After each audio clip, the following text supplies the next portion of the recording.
L'Europe, elle est là où les gens se battent. Quand on s'est battu, quand on s'est retrouvé à, et c'était un peu dans le film tout à l'heure, à démonter le McDo de Millau, on ne l'a pas fait simplement parce qu'on trouvait ça rigolo, même si, mais on l'a fait parce que l'Europe était attaquée. L'Europe était attaquée, les normes européennes étaient attaquées. Parce qu'on avait interdit au niveau européen, suite à des mobilisations, on avait interdit l'utilisation des hormones dans l'élevage. Et en menant cette action, eh bien, on a permis à l'ensemble des gens de se réapproprier ce combat qui était un combat de paysans. Et c'est devenu un combat contre la malbouffe. Et ce combat contre la malbouffe, ça a été le combat qui a permis à l'Europe de tenir tête pendant 10 ans. Et les États-Unis ne sont pas arrivés à imposer le bœuf aux hormones. Et c'est pendant cette législature au Parlement européen qu'on a voté la fin du conflit sur le bœuf aux hormones. La plupart des gens qui ont voté au Parlement ce jour-là ne se rappellent pas de ce qu'ils ont voté, ils ne savent même pas qu'ils ont voté ça, mais c'était un acte important, c'était 30 ans de combat depuis que Bernard Lambert avait commencé le combat en 1980 contre l'utilisation des hormones dans l'élevage. Et là,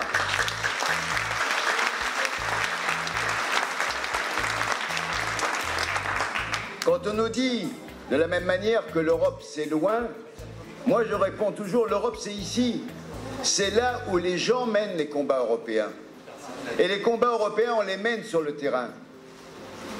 Il y a quelques jours, le 2 mai, on était plus d'une centaine à Soubins à arracher des plants de maïs transgénique. On était plus d'une centaine à détruire des cultures OGM qui ont été plantées par le lobby de la FNSEA qui essayait de casser l'interdiction de cultiver des OGM. Cette action, elle a permis que le gouvernement français, qui a réagi dans les heures qui ont suivi notre action, ils ont réagi en disant « on va faire détruire ces parcelles ». Eh bien ce combat, avec tous ceux qu'on a menés depuis plus de 15 ans contre les OGM, a permis que le Parlement européen, pendant cette session, à la majorité, refuse l'autorisation pour le nouveau maïs OGM de Pionnier. Le Parlement européen, grâce à ces mobilisations, a mené ce combat.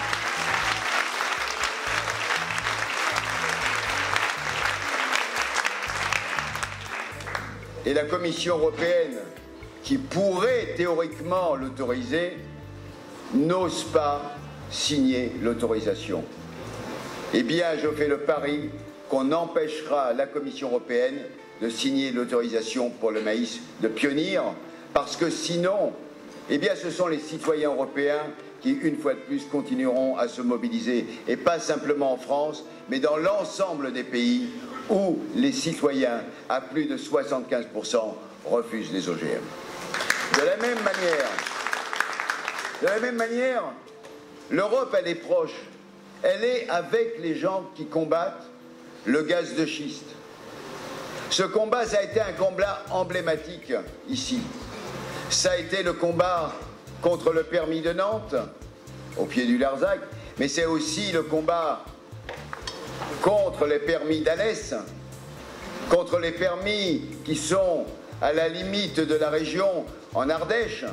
Ça a été un combat très important.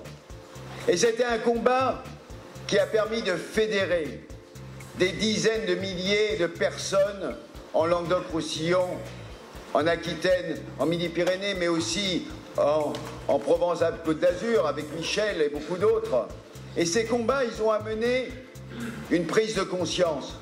Pas simplement pour dire on n'en veut pas chez nous, mais pour dire il y a besoin d'une transition énergétique. Ça n'a pas été un combat simplement contre Total ou contre Schubach ou contre les pétroliers. Ça a été un combat pour dire on ne veut pas de ce développement-là. On veut être capable de produire des énergies propres. On veut être capable de lutter contre le gaspillage énergétique. On veut être capable de mettre en place une transition énergétique au niveau européen.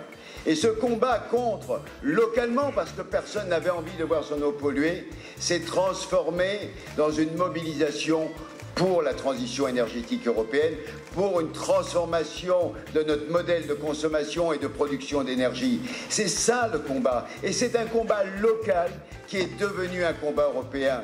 Et quand on a étalé à plusieurs reprises, que ce soit en Pologne, en Bulgarie, en Roumanie, en Grande-Bretagne, en Allemagne, soutenir ceux qui luttaient contre le gaz de schiste, on a eu toujours la même réponse. On se bat sur le terrain, pas simplement pour nous, mais pour qu'il y ait cette alternative. Eh bien, c'est au Parlement européen qu'on est en train de mener ce combat pour que la question de l'énergie devienne enfin un dossier européen à part entière et que ça ne soit pas simplement traité dans les 28 États, c'est-à-dire que les lobbies puissent faire tout ce qu'ils veulent. C'est quand le débat sera au niveau européen qu'on empêchera les lobbies de continuer à nous polluer.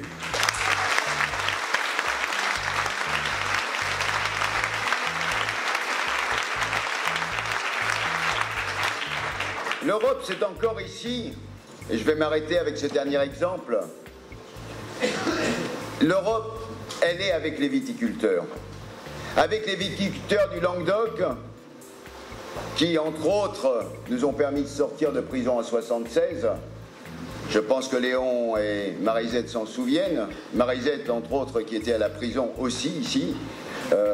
Et donc, les viticulteurs du Languedoc, avec Jean Huillier, avaient fermé toutes les entrées de Montpellier et ils avaient dit un truc très simple: s'ils ne sortent pas de prison, personne ne sort de Montpellier. Ça avait été assez efficace. Le soir même, on était sortis.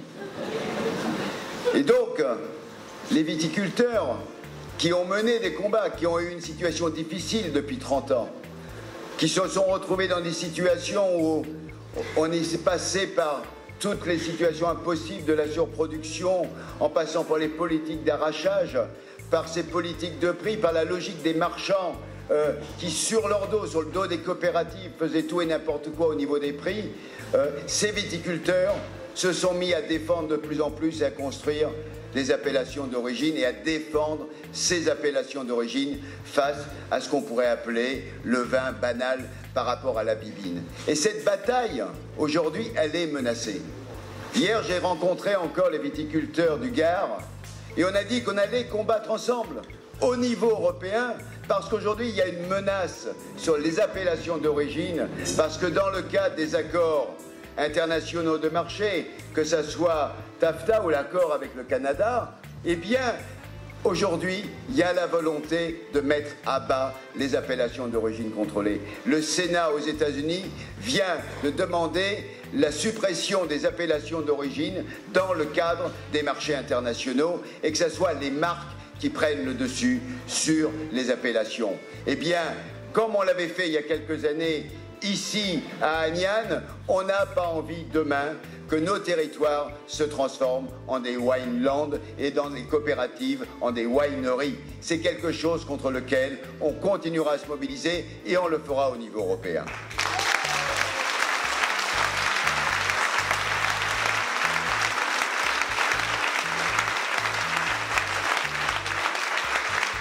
Alors, tous ces exemples, juste pour dire quoi?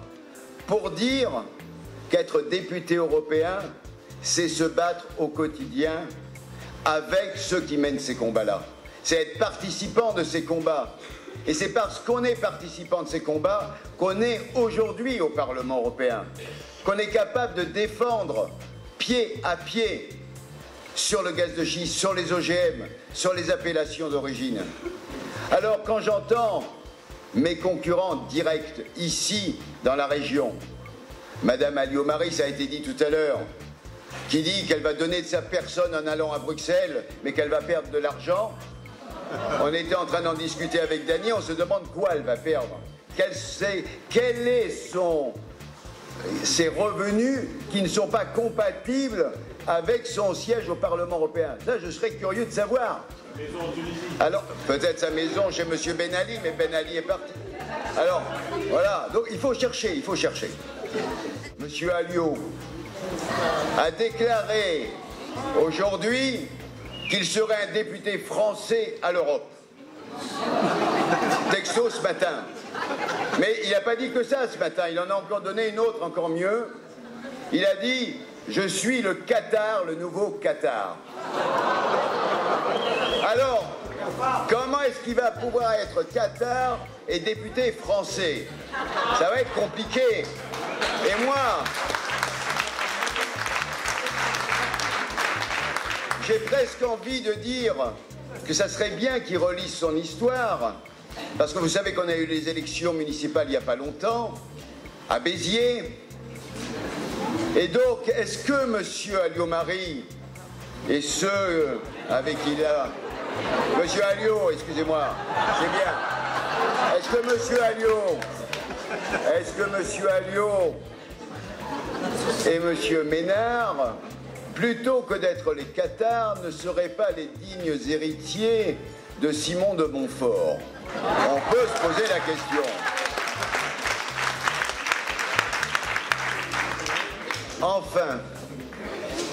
Enfin, Jean-Luc Mélenchon.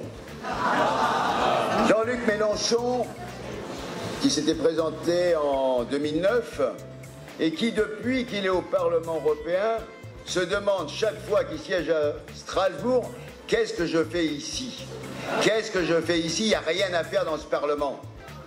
Mais s'il n'a rien à faire au Parlement européen, ce qui aussi le voit tous les jours, puisqu'à Bruxelles, on ne le voit jamais dans les commissions, et notamment à la commission des affaires étrangères où il devrait théoriquement siéger. Mais ça ne l'intéresse pas, parce qu'il ne croit pas, effectivement, que c'est l'espace politique où les choses doivent se décider dans l'intérêt commun. Alors j'ai envie de dire à Jean-Luc Mélenchon, mais si ça ne t'intéresse pas, te présente pas. Te présente pas, représente-toi à l'Assemblée nationale, présente-toi au Sénat. Tu as été sénateur pendant X années, 30 ans ou plus, 30 ans. 150 ans, il dit. Allez, qui dit mieux? J'ai envie de lui dire, je comprends que tu n'aimes pas ce territoire, c'est pas ta culture. C'est pas ta culture. Ta culture, c'est le souverainisme. Ce souverainisme national, ce stato-nationalisme absolument insupportable. Et l'Europe, Jean-Luc, je te le dis ce soir, ça sera jamais la France en grand. Tu dois l'oublier, ça. L'Europe, c'est autre chose. C'est un rêve commun. C'est un rêve collectif.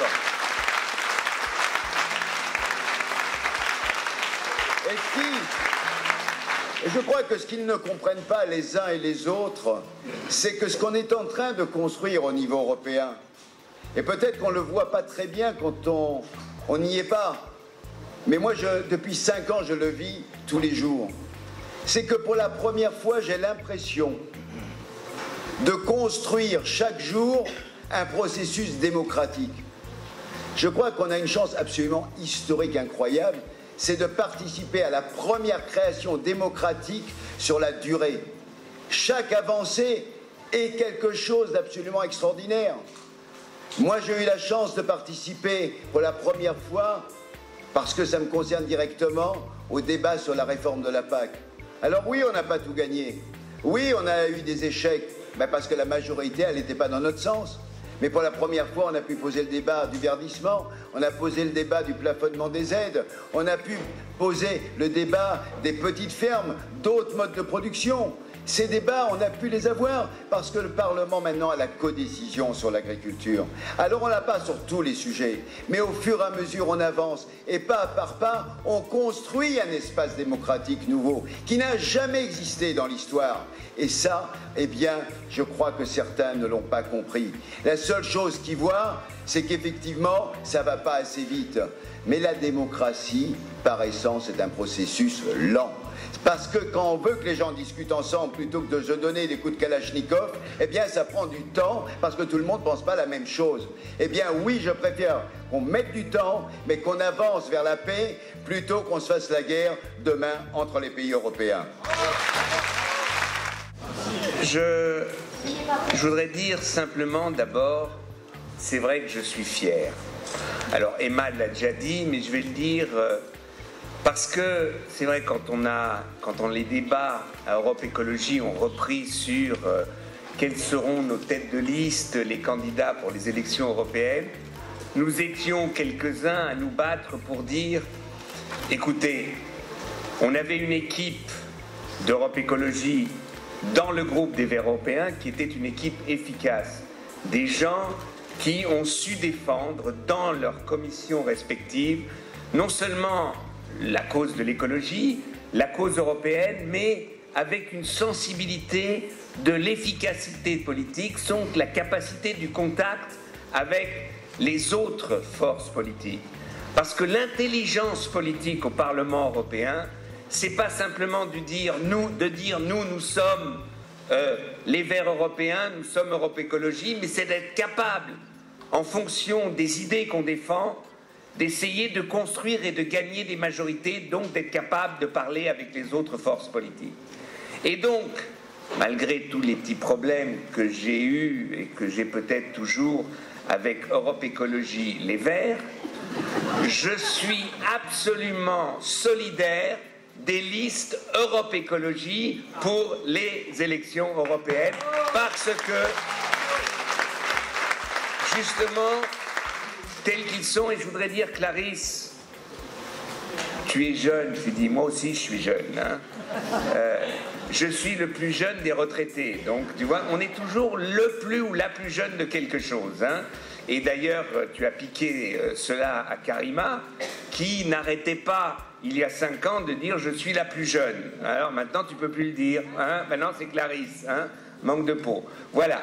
Donc, je dis cela parce que la diversité aussi des candidats, c'est quelque chose d'assez fascinant. C'est parce que c'est une diversité politique qui représente bien, en fait, cet espace multiculturel qu'est la France et qu'est l'Europe. Parce que, et je voudrais commencer sur, je commence à en avoir ras-le-bol du débat sur les identités.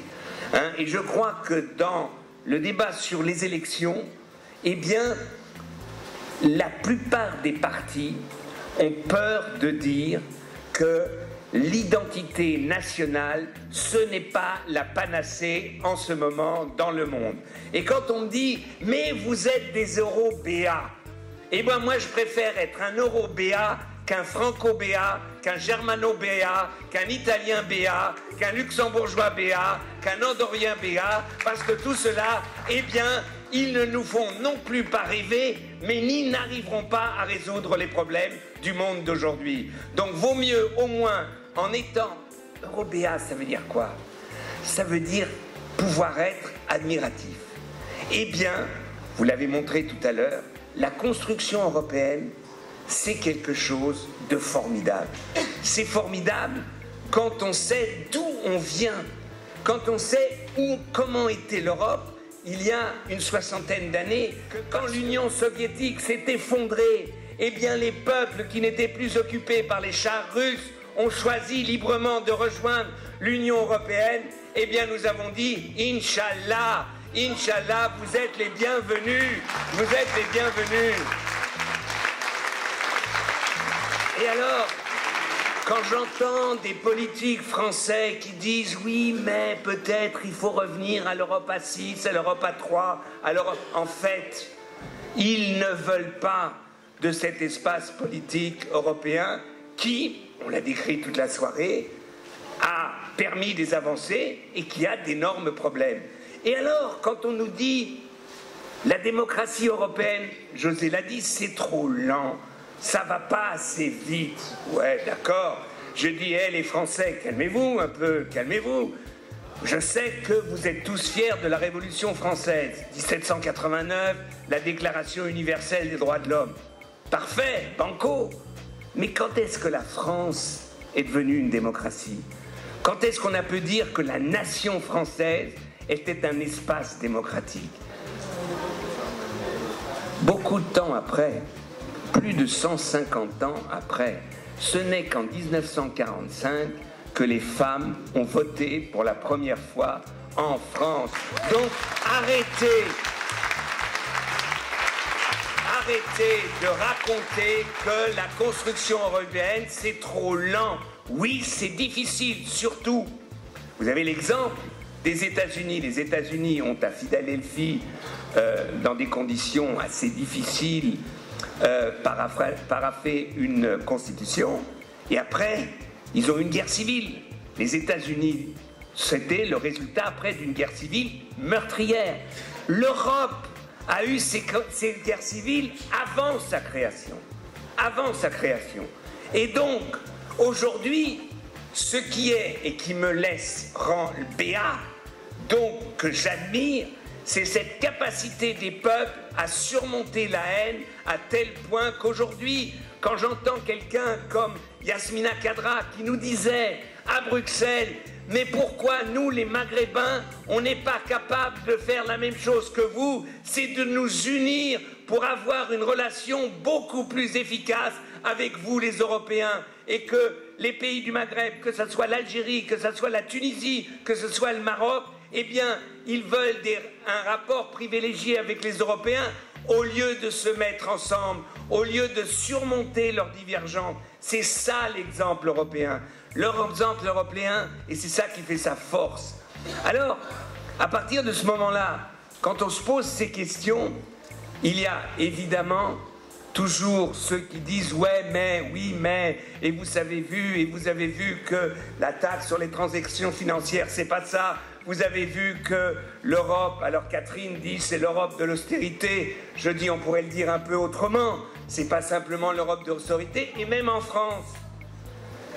Quand on nous dit oui, il faut du déficit pour que l'économie française se relance, et ben moi je vous dirais, parce que je suis plus candidat, je peux le dire, mais ça va très bien en France, ça fait 40 ans qu'il n'y a que du déficit. Entre 3 et 6% pendant 40 ans, à part une année Jospin, c'était toujours un budget déséquilibré. Donc parfait, l'économie française va très bien. Alors oui, mais non, pas du tout. Parce que ça dépend comment on dépense l'argent. Ah, ça dépend comment on dépense l'argent. Mais c'est aussi vrai que quand on fait un déficit de 3 ou 4%, ou quand on fait un déficit de 2 à 3%. Moi, je ne défends pas le mythe des 3%. Hein, je sais que quand ils ont décidé à Maastricht ces 3%, c'était un peu le hasard. Il y a des gens qui ont proposé 4, d'autres qui ont proposé 2. Et alors, il y a un ministre de l'économie qui a dit bah, « Vous savez, nos déficits en ce moment, c'est entre 1,5 et 2, donc au niveau européen, 3%, on n'y arrivera jamais, donc ça ne sera jamais un problème. » Vous voyez qu'ils se sont trompés, même ces ministres de l'économie. Je dis cela parce que, et c'est vrai et c'est compliqué, et là je veux pas parler, disons, provoquer, mais je voudrais quand même poser quelques questions. Nous sommes tous pour l'Europe sociale, c'est vrai. Nous sommes tous pour que, par exemple, ce qui est dans le programme d'Europe Écologie, nous sommes tous pour qu'il y ait une assurance chômage européenne pour les jeunes qui sont au chômage. C'est-à-dire que l'Europe assure une possibilité de vie aux jeunes, qu'ils soient grecs, italiens, français ou dans d'autres pays, financés par le budget européen. Très bien. Nous voulons une convergence sociale en Europe. Très juste. Mais à partir de ce moment, il faudra aussi qu'on accepte en France une discussion très difficile, que si nous voulons une convergence sociale, nous devons accepter le débat d'une convergence, par exemple, sur les retraites. Pour la simple raison que vous ne pourrez pas dire aux Allemands ou à d'autres citoyens de l'Europe qui vont financer l'Europe sociale que dans un pays, il y ait la retraite à 60 ans, et dans un système privilégié, même un peu plus jeune, dans un autre à 65, 66, 67. Alors je sais, la réponse de la gauche française est très simple, que tout le monde revienne à 60 ans. Je sais, ça c'est la solution française. Venez à nous et tout ira bien. Seulement, il y a un véritable problème qu'on doit se poser au niveau du Parlement européen. Un espace de discussion pour un problème difficile. C'est vrai que quand les retraites à 60 ans avaient été décidées dans un pays comme la France, après 45, l'espérance de vie était de 7 ans. Donc on allait à la retraite à 60, on avait une espérance de vie de 7 ans, 67 ans à peu près. Aujourd'hui, l'espérance de vie étant de 80, 85, etc., vous voyez, les jeunes comme moi, ils veulent vivre encore une trentaine d'années. Donc, à partir de là, de se poser comment, au niveau européen, on puisse résoudre ce problème difficile des retraites, part en disant, eh bien, on peut travailler plus longtemps, mais chaque année, à partir de 55 ans, on travaille par jour 1 heure de moins pour arriver à 60 ans à travailler à mi-temps et peut-être à 66 ou 67 à 1/4 de temps. Je ne dis pas que c'est la solution, je dis simplement que l'Europe, c'est l'espace nécessaire pour poser ensemble ces problèmes et les résoudre ensemble, car c'est la condition d'un espace social européen. C'est la condition qu'on mette tous ensemble, tout l'argent, non seulement l'argent, mais nos capacités pour justement qu'il y ait plus d'égalité en Europe. Je donne cet exemple parce que j'avais parlé tout à l'heure de l'identité. Je voudrais dire une chose très simple. Vous savez, on fait comme si l'identité, c'était quelque chose d'évident. On est français. Alors évidemment, déjà, on pourrait dire, il y a une différence entre un homme qui se dit français et une femme qui se dit française. Ils ont déjà 2 identités différentes. Puis alors, je ne veux pas parler de leur orientation sexuelle. On a eu aujourd'hui des tas d'idées sur José, Emma et d'autres relations, etc. Donc je dis par là qu'il y a des identités différentes qui sont liées aux orientations sexuelles. Et puis on peut continuer. Il y en a qui se disent français, mais qui, disons, se rattachent beaucoup plus localement. Ils se disent, ils viennent du sud, du Languedoc, ils sont régionalistes, ils sont occitans, ils sont je ne sais pas quoi. Donc déjà, on a une multitude d'identités. Et on peut continuer comme ça dans la construction, puisque la population française ou la population allemande, la population luxembourgeoise a évolué après 1945, c'est-à-dire qu'il y a des vagues d'émigration qui sont venues. Et surtout, qu'on dise la vérité, les immigrés qui sont venus en France ou en Allemagne ne sont pas venus parce que des gauchistes les ont appelés, parce que des églises les ont appelés, parce que des gens bien pensants les ont appelés. Non, ils sont venus pour trouver du boulot, pour travailler, pour construire les économies européennes. Ils sont venus, on en avait besoin d'eux et on était content qu'ils sont là. Avec cette décision d'une nécessité, quand on a compris la nécessité d'une force de travail, eh bien, on a compris que les émigrés, c'était pas simplement des personnes, hommes ou femmes, qui viennent travailler. Ils ont une vie. Et donc, ils se sont mariés, ou ils sont fait venir leurs femmes, leurs enfants, etc., regroupement familial, etc. Et ils ont diversifié les populations européennes. Ils ont diversifié, donc vous avez aujourd'hui une population qui vit en France, qui n'est pas simplement une population qui récite tous les matins nos ancêtres les Gaulois, parce qu'ils ont une autre histoire. À partir de là, maintenant, puisqu'il y a dans le programme d'Europe Écologie quelque chose de très juste, qui vient d'une des propositions que j'avais faites avec un politologue allemand, Ulrich Beck, qui est qu'il y ait au moins, de donner la possibilité chaque année, au moins à 1 million de personnes, plus ou moins jeunes, non seulement de faire des études dans un autre pays européen, mais si possible aussi de travailler dans un autre pays européen. Alors, si on veut la nécessité, ça serait que chaque année, 2 millions de citoyens européens puissent ou faire des études ou travailler dans un autre pays européen. Résultat des courses. Réfléchissez 30 secondes. 2 millions de personnes entre 20 et 40 ans qui vont travailler et qui vont vivre pendant 1 an dans un autre pays européen, ça fait quoi? 30%, statistiquement, 30% d'entre eux vont tomber amoureux dans l'autre pays. Une jeune Hollandaise d'origine turque. D'origine turque, ça veut dire que ses parents ont émigré en Hollande. Elle est turque, elle est hollandaise, pardon. Elle a fait ses études, elle était à l'école, elle a fait ses études à Amsterdam, elle fait des études maintenant de droit. Et elle va à Montpellier avec les programmes Erasmus continuer ses études et faire 1 an d'études de droit européen à Montpellier. Là, elle rencontre, par hasard, dans une boîte quelconque, elle rencontre un jeune d'origine maghrébine, vous le mettez d'où vous voulez, d'Algérie, du Maroc ou de Tunisie, et qui fait des études de médecine à Montpellier. Ces deux se rencontrent, et d'une rencontre dans une boîte, ça devient un grand amour, et ce grand amour donne qu'ils ont un enfant ensemble. Je ne sais pas si l'histoire ne m'a pas dit s'ils ont eu l'enfant avant ou après s'être mariés, ça ne m'intéresse pas. La réalité de l'histoire, c'est cet enfant. Quelle identité? Est-ce qu'il est turc? Est-ce qu'il est hollandais? Est-ce qu'il est français? Ou est-ce qu'il est tunisien, marocain ou algérien, comme vous voulez? Eh bien, il est tout simplement citoyen européen. Et nous défendons la possibilité qu'on puisse avoir la citoyenneté européenne sans passer par une citoyenneté nationale.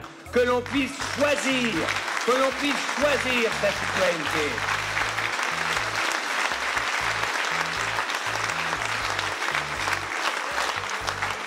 Cela veut dire que si l'on veut choisir une citoyenneté nationale, évidemment qu'on a le droit. Si on choisit la citoyenneté européenne, eh ben on aura le droit de vote à toutes les élections dans le pays où l'on vit. C'est simple. Donc si vous êtes citoyen européen et que vous vivez à Montpellier, vous avez le droit de voter aux élections municipales, régionales, nationales et européennes sans exception. Voilà la vraie citoyenneté européenne et locale.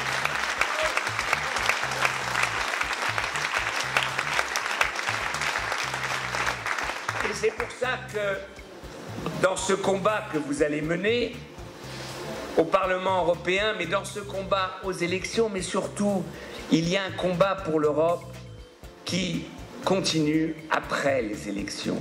Le grand problème d'un pays comme la France, c'est qu'on parle d'Europe, allez, maintenant pendant 3 semaines avant les élections européennes, et après c'est fini. C'est-à-dire qu'on n'a pas conscience des décisions qui sont prises en Europe, et c'est vrai que l'on peut dire, si vous ne voulez pas vous occuper d'Europe, ne vous en faites pas, l'Europe va s'occuper de vous. Parce que l'Europe, c'est un espace politique aujourd'hui. Catherine l'a dit tout à l'heure, sur les 80%, non c'était Michel, pardon, je m'excuse, donc Michel l'a dit, sur les directives européennes sur l'environnement qui deviennent des lois françaises, là, et c'est la même chose pour l'Allemagne dans d'autres pays, eh bien notre réalité politique, eh bien, elle dépend de la réalité européenne. Et c'est pour cela que tous les partis politiques qui prennent l'Europe pour des lots de consolation, on l'a cité tout à l'heure, que si on n'a pas été élu à l'Assemblée nationale, eh bien, on va à l'Europe pendant 3 ans avant qu'il y ait de nouvelles élections aux élections nationales, comme Madame Marano, comme Madame Alliot-Marie, comme d'autres. Ou alors, ce qui est pire, ça a été dit tout à l'heure, ce sont ces élus eurosceptiques européens qui vont prendre cash les salaires de députés européens.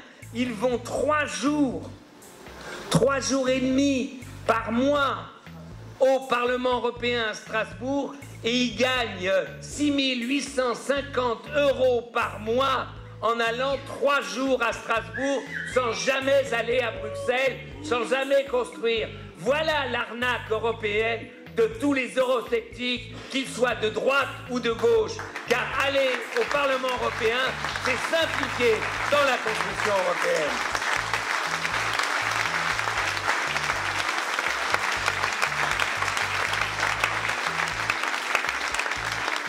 Et là, pour les plus anciens, je me rappelle de la campagne de 99, Emma en a parlé tout à l'heure, c'était la campagne où, pendant le conflit en Bosnie et le début de l'intervention au Kosovo. Et je me rappelle des difficultés d'Europe Écologie face à ce conflit, qu'est-ce qu'on fait? Comment on réagit? Alors moi, on sait que je suis un va-t-en-guerre, étant donné que je n'ai jamais fait de service militaire. Je suis le seul Européen. Je suis le seul Allemand. Je suis devenu à 14 ans. J'ai pris la citoyenneté allemande pour ne pas faire mon service militaire. Je suis l'unique Allemand qui est devenu allemand pour ne pas faire son service militaire.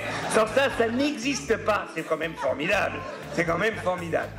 Je ferme la parenthèse. Déjà à l'époque, nous avions des grandes difficultés de nous positionner. Qu'est-ce qu'on fait en Bosnie? Parce que la tradition, l'Europe, à l'époque, c'était simple. La France et l'Angleterre étaient traditionnellement pro-serbes. L'Allemagne, après 1945, traditionnellement pro-croate. Les Bosniaques manquent de peau. Ils étaient majoritairement musulmans, ils n'intéressaient personne et il n'y avait pas de pétrole à Sarajevo. Donc personne ne voulait les soutenir. Et on les a laissés se faire massacrer. Et les partis politiques, les Verts allemands, tous les Verts, ont eu des débats interminables. Est-ce qu'on doit soutenir les Bosniaques? Non, on ne peut pas rajouter la guerre à la guerre. Jusqu'à Srebrenica. Jusqu'à Srebrenica, tout le monde dit trop c'est trop. Et puis, il y a eu une intervention, d'abord des Français et des Anglais, puis avec les forces des Américains, etc., avec une résolution de l'ONU, et ça s'est terminé. Je ne demande pas, et je sais qu'il n'y aura pas d'intervention, et qu'il ne peut pas y avoir d'intervention en Ukraine. Mais les Ukrainiens, ils ont les mêmes droits, et ils ont le droit d'avoir le même espoir que tous les Européens. C'est de choisir comment et avec qui ils veulent vivre. Et que si la majorité des Ukrainiens ne veulent pas dépendre de Moscou, c'est leur droit de ne pas vouloir dépendre de Moscou. Et c'est à l'Union européenne de les soutenir par tous les moyens économiques possibles pour faire pression pour que s'arrêtent justement ces massacres et ces occupations contre le peuple ukrainien. C'est une chose très simple. Et je voudrais dire, parce qu'il y a les copains de Poutine. Les copains de Poutine, ils existent un peu partout en Europe et aussi en France. Et ce qui est intéressant, c'est qu'il y a l'extrême droite et il y a la gauche unie, où il y a le franc gauche européen qui soutiennent Poutine, en disant ce qui se passe en Ukraine n'est qu'une provocation de l'OTAN. Et je veux dire aux copains de Poutine, soutenir aujourd'hui Poutine, c'était la même chose que quand la droite a soutenu à son époque Pinochet au Chili. C'est exactement la même chose. La même chose.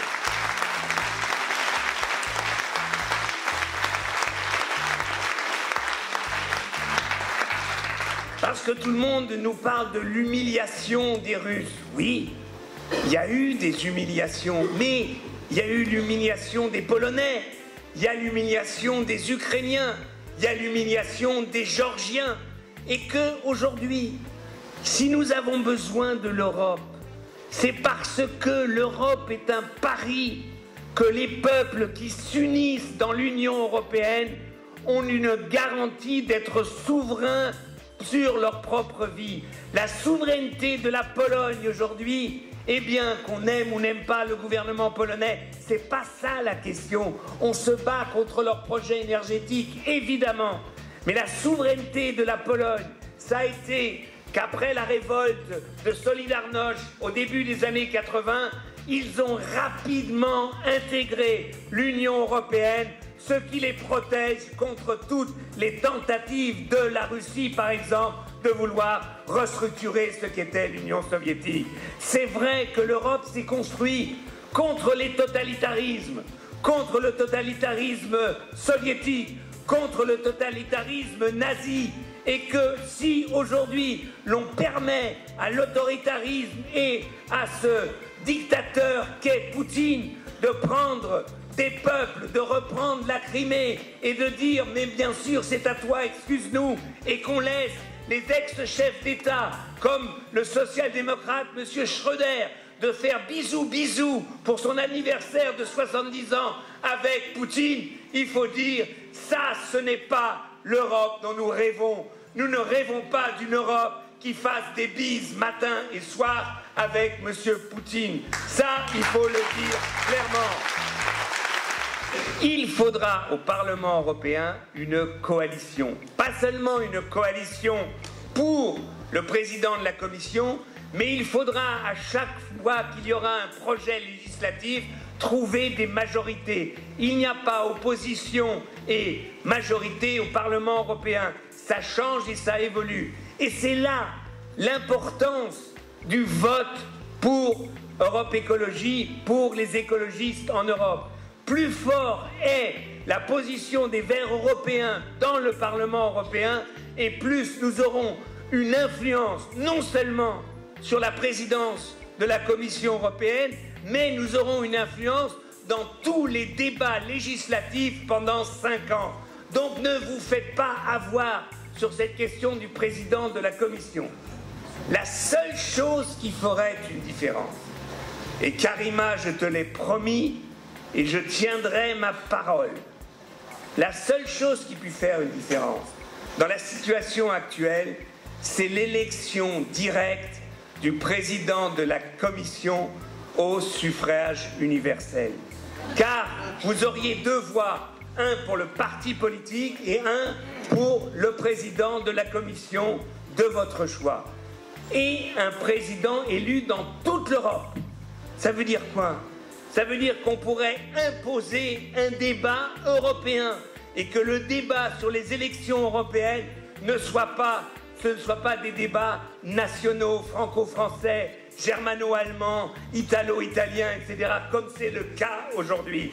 Et Emma avait raison, c'est un scandale que la 2 ne veuille pas retransmettre le débat des têtes de liste européennes, un débat dans une campagne le 15 mai pour avoir et comprendre c'est un scandale. Pourquoi?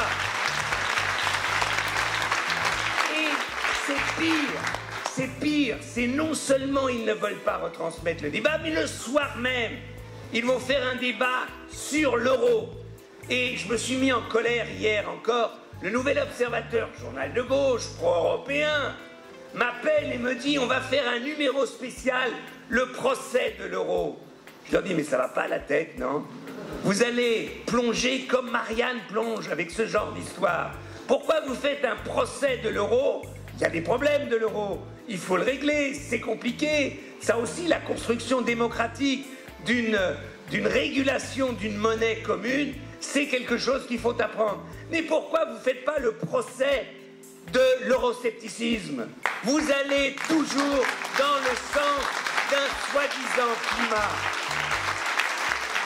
Et c'est pour cela que s'il y avait l'élection directe du président de la Commission dans toute l'Europe, eh bien vous aurez toutes les chaînes européennes qui seraient obligées et qui voudraient retransmettre ces débats.